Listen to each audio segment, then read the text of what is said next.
The suspension of Michigan's emergency manager law is stirring up all kinds of trouble tonight. Good evening. I'm Carolyn Clifford. And I'm Dave Llewellyn. It seems to be creating a power vacuum that has all sides taking action. We have team coverage. Glenda Lewis is following the school board's moves. But let's start with 7 Action News reporter Julie Bonovich and the move to oust some board members. Julie, it's more turmoil with the start of the school year, and it's fast approaching.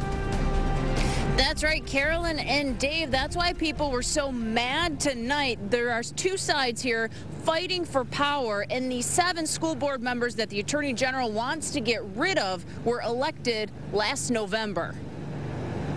This timing is very suspect. It's the same week that emergency manager Roy Roberts lost his powers because the courts are allowing the people to vote on Public Act 4 come November, which restores some power back to this school board. It's ironic that we've been meeting with no power, and the moment that we gain power, they decided that we should not meet.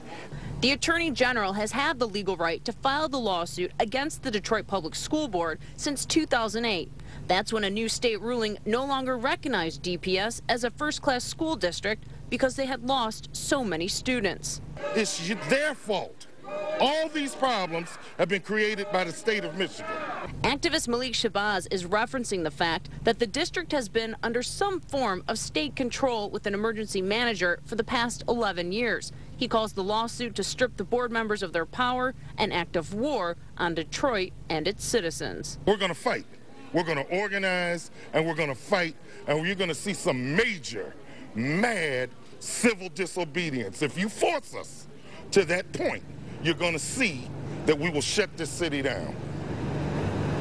And that seemed to be the same attitude that we saw in the crowd tonight. Everybody was pretty upset. Now, the school board president says they still haven't been served the lawsuit, so they haven't seen it. The Attorney General's office says that they filed it at the very end of the day today. We're live from Detroit. Julie Bonovich, 7 Action News. All right, Julie, thank you very much. And here's a closer look at the members the Attorney General wants to remove. They are the board members elected by district. Tawana Simpson from District 1, Elena M. Harada from District 2, Annie Carter from District 3, Judy Summers from District 4, Herman Davis from District 5, Wanda Redmond from District 6, and Juvette Hawkins-Williams from District 7. Our Team 7 coverage continues now with Glenda Lewis. And Glenda, the school board started making a lot of moves tonight. So what's the word about it impacting this school year, which is really right around the corner? Well, Carol and Dave, indeed, a lot of moves made here tonight. It was almost like they were taking back control. They were putting their foot down, voting, making decisions, and doing what they wanted to do as a board. And according to the new interim superintendent of schools, which is appointed here tonight by the board, school will get started for the kids without a hitch, while the adults still sort out who's in control. We need strong leadership from y'all.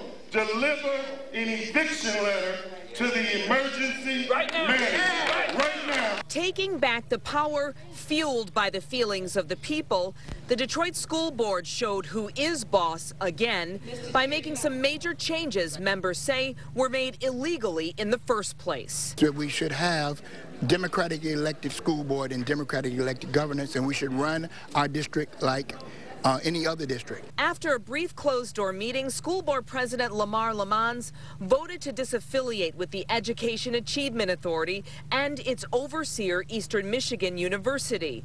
The EAA was created by the state to pull troubled Detroit students out of public schools and put them in state-run systems. The emergency manager had no authority to put the kids, and we cited the law in tonight's meeting, to put the 5% schools into the EAA.